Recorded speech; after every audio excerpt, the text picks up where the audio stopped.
Life is like a puzzle with no picture to work from.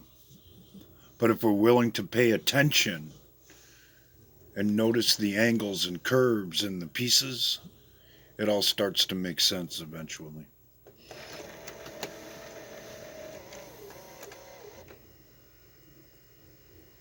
All of the developing and breaking news, of which we have a lot right now. So I'm really not sure where to begin with Jeff. I almost kind of want to just lay out the latest and then get Jeff to connect the dots here. But there really is so much to look at here. You've got it now pretty much going mainstream. And of course, Jeff wrote the article a couple of weeks ago. Did China's plan to destroy the United States backfire? Of course, the man-made bioweapon developed in Chinese was meant for America. I think we may have some evidence of this, and I don't even know if Jeff's seen this yet, but this comes from the CBP.gov official story. Dulles CBP intercepts dead birds in passenger baggage from China. Now, there's no explanation as to what these dead birds will be doing, except maybe as food, but you look at the dead birds, I don't know anybody that want to eat that. There's not even any meat on the bones, so that's suspicious.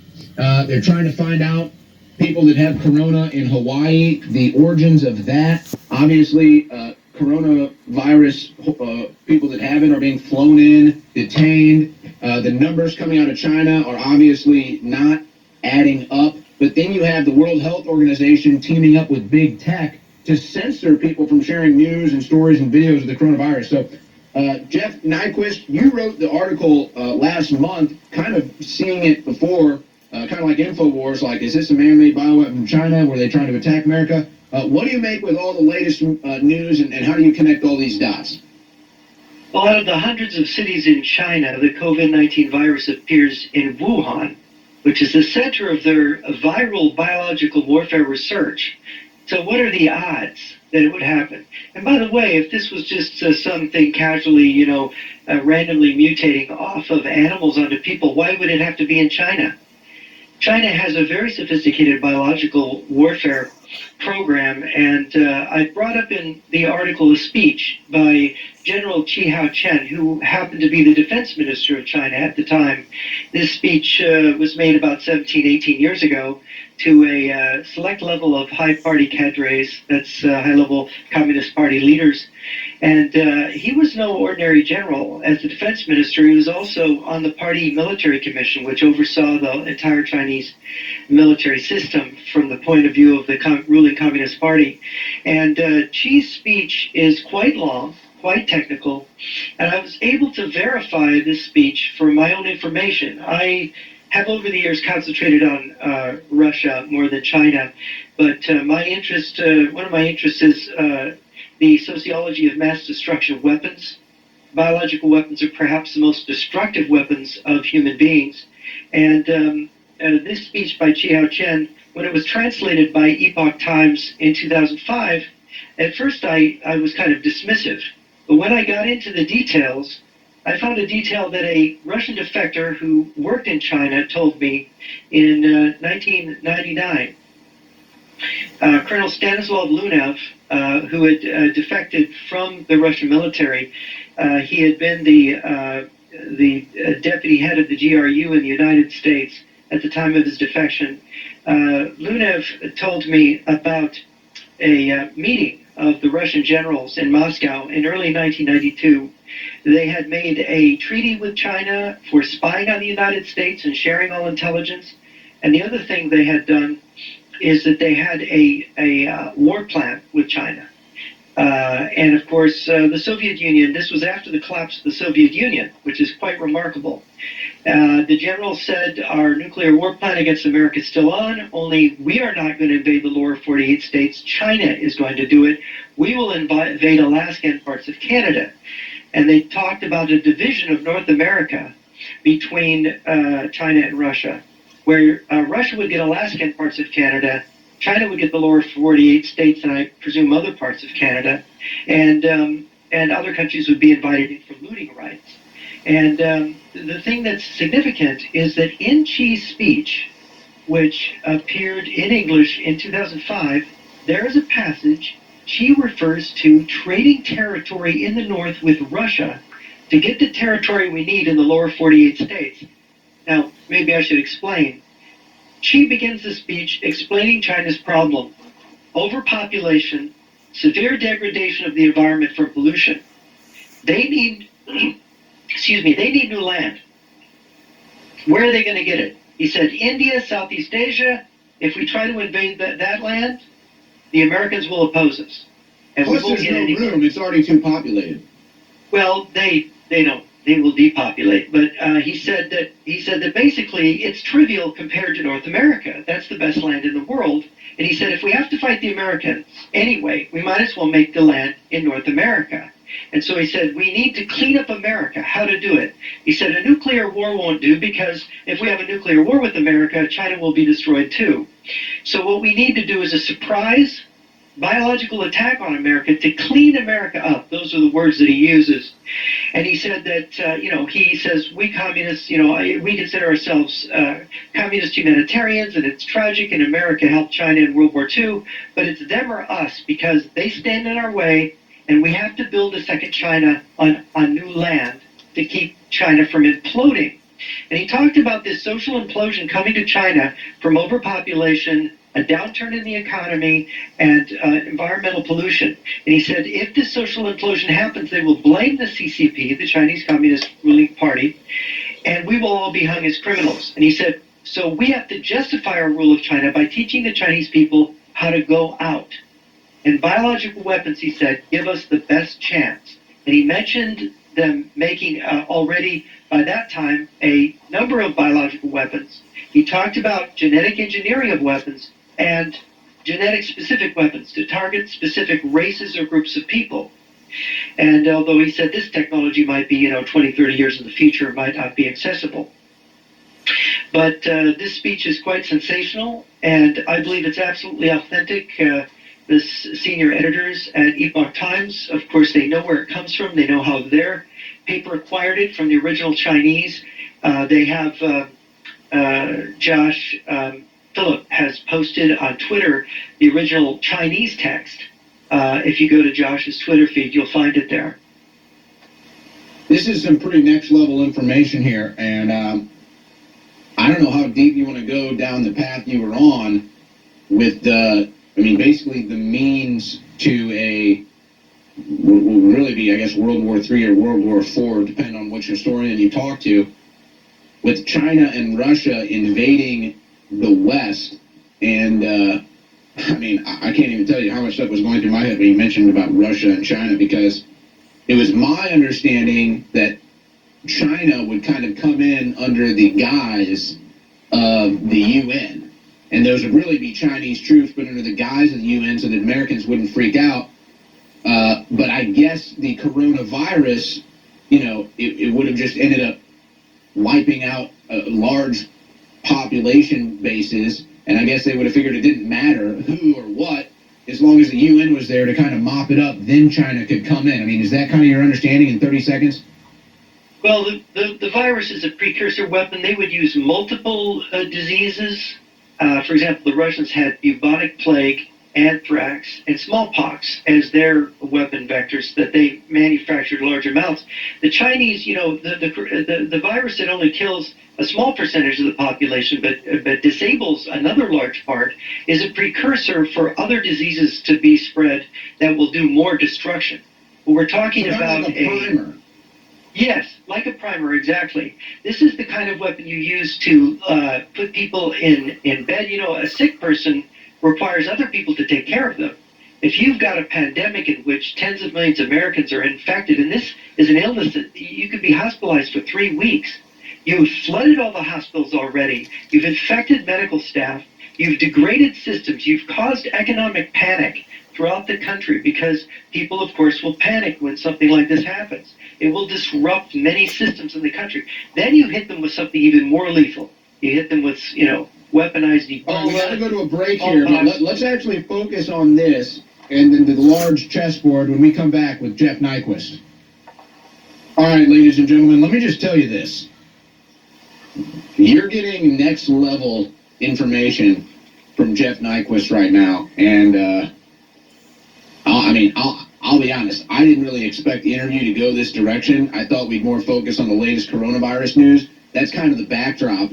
But I really want to continue to get into Jeff's mind here on what he was talking about with the land invasion by China and how they had reached closed-door agreements with Russia and I'm sure other nations as well to launch such a thing. And there's little signs. I mean, there's more than just signs, quite frankly, that the public will probably never even be allowed to know. But there's little signs like the UN trying to move in and like what Jeff was talking about in the last segment with things that the Chinese have said. Now, let's bring it back, though, to the coronavirus. And again, the headline in the Epoch Times from Jeff 2 weeks ago, did China's plan to destroy the United States backfire? So, Jeff, America was really at a point where I think that if all the wheels were in motion and they were just waiting for that last click to send this whole thing into motion, and that last click was, let's just say, we can use it for an example, you may disagree. The last click was Hillary Clinton getting in office, and then everything else just falls into place. That's exactly well, right. When you talk about the coronavirus being a Chinese plan to destroy the United States, so do you think that this was intended to be released in the U.S.? It's been planned for decades, and somehow, some way, call it, celestial intervention, call it incompetence. Basically, it got released on their own people, and now they're scrambling around trying to contain it in China, and they can't go through with their plans of releasing it here in the U.S. Jeff Nyquist, break it down. Well, we don't have proof as yet that it is a weapon, although it, if you look at the probabilities and you look at the evidence that it was manufactured, that it's not a naturally occurring microorganism, I think, it's pretty safe to say that this is a weapon of some kind. And of course, they have many that they've been developing. China has been around the world stealing biological materials, stealing information about genetic sequences of virulent microorganisms for years and years. Why? Because they want to find the best microorganisms and weaponize them. And that is part of a competent biological warfare program. If, as General Xi says, their objective is to clean up America, they have to hit us with a number of diseases that are going to attrit the population down so low that we could not resist an invasion, that we could not mount a nuclear attack, that we would collapse, basically, from the illness. We see the mayhem in China from this thing right now. Imagine if you had a number of diseases at once, all the hospitals overwhelmed, all of the economic actors panicking, the political centers not knowing what to do or how to cope. This as a beginning of an attack on the U.S., of course, we know from Russian literature on how to open nuclear war, they have something called the preparatory period, in which they do diversionary attacks through intermediaries, terrorists controlled by intermediaries. This is called Grey Terror. We're already in that phase of it. Grey Terror is diversionary because we're not focused on Russia and China, we're focused on Muslims in caves that supposedly are going to nuke us. And then you had testimony from people like Colonel Stanislav Lunev saying, look, we searched for locations in the United States to stockpile nuclear and biological weapons in advance of a war, so that, that's arms caches. Also arms caches for troops coming into the country. And of course, what he told me was the model for invasion is Hitler's invasion of Norway, where your troops enter as tourists, or they're already here as students, or they maybe cross over from Mexico. They go to the arms caches, they get their uniforms, they get their weapons, or the nuclear weapons with which they can attack our cities. I think from my frustration from years of studying is that we just trade with China. We just trade with Russia and these countries that mean to do us real serious harm. Their leaders do, not their people, but their leaders. We trade with them and we open ourselves up. Do you realize that most of our vitamins are made in China? Oh yeah, it's like 95% of the source material in pharmaceuticals is from China. I mean, I don't know the percentage of the goods manufactured. I mean, everybody knows about that. And really, at the end of the day, I mean, we can blame foreign policy, but at the end of the day, I mean, this comes down to business leaders that are using China for their cheap labor in order to make a quick buck. But let me just kind of stop there for a second, if you don't mind, and just draw back because you brought up the Middle East. What is the connection there? Because, I mean, I don't know your opinion on this matter, but to me, like you said, us being sitting here distracted, really focused on the Middle East, saying that the boogeyman's hiding in a cave, saying that the Muslims are our biggest enemy. To me, this is just bad foreign policy, and then bad actors get involved and take advantage of these wars, figure out how they can get rich off of these wars, and engage in all sorts of nefarious activity. And so China's been watching this. Obviously, Russia's been watching this. Did they view that as that foreign policy, call it whatever you want, corrupt, weak, whatever? Did they view that as a weakness that they could kind of use as a distraction to come in and invade? Look, it's very bad to take the bait and be diverted by an enemy diversionary attack. You've heard of Alexander Litvinenko. He was the Russian who was poisoned in London with polonium by the Russian Special Services, died horribly of radiation poisoning, named Putin as his assassin. The British investigators traced the radiation on Lufthansa back to Moscow. They know this radioactive material came from Russia. They poisoned him. Why did they poison him? In 2005, the year before, Litvinenko gave an interview. Now, he's a defector from the FSB. He worked under Putin when Putin was the head of the FSB. Litvinenko said that Ayman al-Zawahiri, the head of al-Qaeda, was trained in Russia. Why did he know? He knew because he was responsible for maintaining the secrecy of Ayman al-Zawahiri being in Russia in the mid-90s, being trained by the Russian Special Services. The fact is that Litvinenko claimed that al-Qaeda was this kind of diversionary attack, that many of the leaders in al-Qaeda were Russian agents, and that Russia was using this terrorism as a way to attack the West. I've developed other sources. Viktor Suvorov, another GRU defector, wrote about this in a book called Spetsnaz. It was published in the UK in 1987. In a chapter called Spetsnaz's First World War, he talked about this great terror in which the West would seemingly be attacked by terrorist forces, but that these forces would be controlled by Russia through intermediaries with no, direct connection to Moscow that you could trace.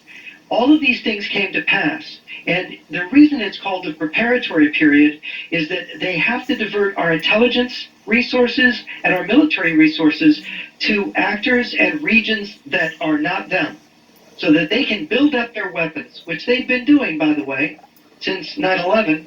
Russia and China have gotten very strong so that the balance of power is tipped. Maybe you saw the article put out about the Russian and Chinese submarines.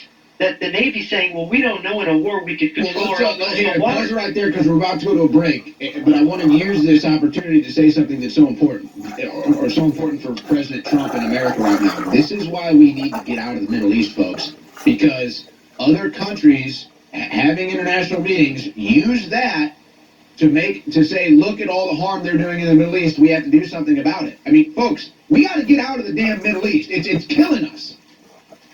All right, we brought Jeff Nyquist on. His story from the Epoch Times, did China's plan to destroy the U.S. backfire, ended up being next week's news today. So we bring him on for that. It's kind of diverted from the coronavirus news into a foreign policy thing, but how it ties into the coronavirus. Could it be a biological weapon that was intended for the United States by China? We're kind of laying that backdrop.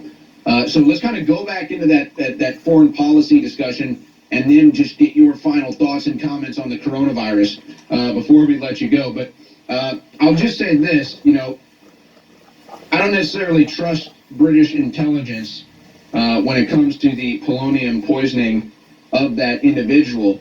But I do know this.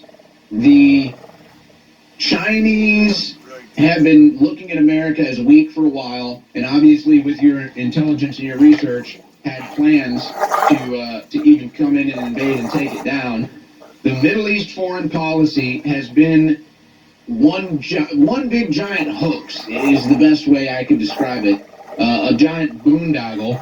Russia sees that, doesn't like it, and so they just want to see it end. I don't even think politically they have any interest between the United States and China. They just want to see the corruption in the Middle East end. and with all the land and resources they have, are just kind of sitting there like Cinderella, waiting for whoever to put the glass slipper on their feet. And now with Trump, Russia's maybe looking at the United States instead of China. So that's kind of the foreign policy backdrop that I see going on that would lead to us talking about China creating a bioweapon to be released in the United States, which is coronavirus. Which, did it get accidentally released in China, or how did that go down? So just kind of respond to that with the foreign policy backdrop, and then bring it back to the coronavirus. Well, China is a communist country. The ruling ideology of China is communism. Mao Zedong is the chief ideologist. And as Bill Gertz reported in his latest book, Deceiving the Sky, no other Chinese leader since Mao has embraced the rigid orthodox communist ideology more than Xi Jinping. So we should not be fooled by this slick capitalist exterior of communist China. It's a communist country. We also should not be fooled by Putin's act. The collapse of the Soviet Union was not what it appeared to be. Russia, the communist apparatchiks and the nomenklatura remained in power in Russia despite everything that happened. And they've been trying to put the Soviet Union back together again ever since. Their formation of an alliance with communist China is not the only communist alliance they have. There are military advisors in communist North Korea. The Russians are building bases in communist Nicaragua under Daniel Ortega. They're allied with Cuba. There are Russian and Chinese troops in Venezuela right now. Why do you think they're there? Why is Russia helping all the communist countries in Sub-Saharan Africa? Why are they arming South Africa, which is ruled by the ANC, which is a communist front? The fact of the matter is that communism and the communist bloc still exists. It was not destroyed in 1991. The fall of the Berlin Wall was only a setback. It wasn't the destruction of communism. And they have nuclear weapons. Right now they have more nuclear weapons than they do. China and Russia are big powers with big abilities to destroy other countries. In fact, only China and Russia have the ability to destroy the United States. Which, by the way, they really think they could win. I think in a war, I think that Trump trying to re-bolster the military and give it the morale is his response to that. But I want to just take you back for a second, because you're saying you think the matchup with China and Russia is there from the beginning and it has communist ties, as where I'm saying I look at Russia as just a nation still searching for its role in the world order, still trying to figure out its role in the world order coming out of communism. And you're saying, no, the communists in Russia are no doubtedly teamed up with China. 2.5 years ago was the 100th anniversary of the Bolshevik Revolution. At that time, Russia hosted at Sochi the World Conference of Youth and Students, which is a communist organization which has been hosted in different communist countries since World War II. And Putin was the keynote speaker. You can find this speech online.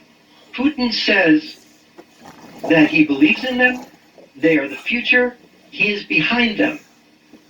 These are communists. They're all waving communist flags, wearing communist t-shirts. This is a massive communist youth organization from all around the world. This is the speech that Putin made. Putin has told at meetings with journalists that he never got rid of his party card, that he wasn't a communist because he had to be in the KGB. He has said publicly that he was a communist because he likes communist ideas. The fact of the matter is that that Putin does the same thing Stalin did. Stalin famously rode a horse in two directions. That is, he could appear to be a nationalist, a Russian nationalist, when he had to be during the Great Patriotic War, but he was also a communist. And when in 1943 the Soviet Union dissolved the Comintern, it was a deception, just like when they supposedly dissolved it after the fall of the Soviet Union. They are still supporting all around the world communist regimes. There are still communist takeovers and revolutions happening. More recently, Nepal and Nicaragua, the communists have taken over in those countries. We know about Venezuela. There's different African countries. The Congo had its revolution in the late 90s. What do you mean communism is dead? Who won the Angolan Civil War? I'll just say this, because I want to give you time to finish up on the coronavirus. Just you put it out there, and I think this is a good debate. Maybe we can even have it. I just disagree with you on Russia's stance. I just think Russia is searching for identity, and I think, quite frankly, the biggest drive of where they were going was because of the Middle East foreign policy of the United States, and how corrupt that was. And I think they'd be open-minded to maybe go a different way if we could clean that up. But that's my opinion. Your research tells you something differently. But in the last 2 minutes here, just what do you think was behind the coronavirus? Where do you think it goes next? And what do you think the audience needs to know? Well, the thing to watch for, already in the Russian press, there are accusations that this is a biological weapon made by us put against China. China has hinted at this when the Chinese Foundation of Science and Technology put out a piece saying that this virus is specifically targeted at Asians. So we have to watch to see if this propaganda is amplified, because this is very dangerous pre-war propaganda. Blaming the United States for attacking China with a biological weapon would be a justification for them actually using some of their more nasty stuff on us, especially once we get hit by the coronavirus, because it's coming to us. This thing is as contagious as the common cold. It is not going to be contained here. It is going to break out. For every person that we know has it, there's probably 3 to 4 people walking around spreading it. People can be asymptomatic for up to 24 days, they're saying now. There's no way you can contain something like this. So we are going to have this virus too. It's going to be here. Well, and it already is here. So, I mean, that's already reported. I mean, it's already here. In fact, they're looking for somebody in Hawaii who they think may have it. So it's already floating around here. But, I mean, as far as evidence is concerned, I've seen none that show it was made in the U.S. or came from the U.S. Yeah, no, I mean, people are going to, we're in a propaganda war. We've been in an information war with China and Russia for decades and decades. A lot of the negative messages that appear in our press about ourselves come from their agent networks. Influence operations are a very big part of what they do, trying to get us to turn on ourselves, to divide and conquer us, to try to split us. This is typical tactics by the communists. I mean, it's a very old game. And we have to be aware that some of the messages coming through our own newspapers and radio and television are coming from people who are bought and paid for by China and or Russia. Yeah, no, 100%. And that's been proven in cases like Dianne Feinstein. All right, Jeff Nyquist, thank you so much. You'll have to come on again, and maybe even with Alex to talk about this stuff. Jeff Nyquist, thank you so much. Thank you. And you know, there's so, like you said, there's so much disinformation. I mean, Russia has their fake news too, just like the United States has their fake news, and we're just trying to figure out. But the next couple weeks, let go of my freedom. In my estimation, sometime after the 2016 election, someone said, screw it, we're going ahead with all of this anyway. We'll just tweak our plans, seeing as how the person they wanted installed to make it all possible didn't get elected. I know some of y'all see it different, but like I said before, this is all played like a football game. And once you gain ground, you don't give it back. Once you institute the policies to bring this country to its knees, they don't get undone. They don't get renegotiated. And if you take the legs out from under the military, you don't rebuild it. Along the way, I've had conversations with a lot of you out there about networking and preparing for the worst case scenario. And I got blown off. I got pushed aside. I got, in one case, voted out because people had better things to talk about than to plan for their future and their survival and the survival of those around them.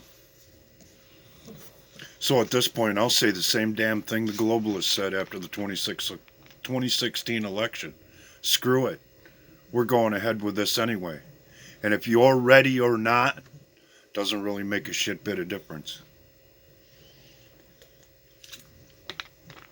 Because it could happen. More than likely, it is happening. and ignore it at your own peril. And don't be surprised if if it all does go sideways and upside down, you ran across some asshole who tried to warn you in the past and is now the biggest asshole you ever met because you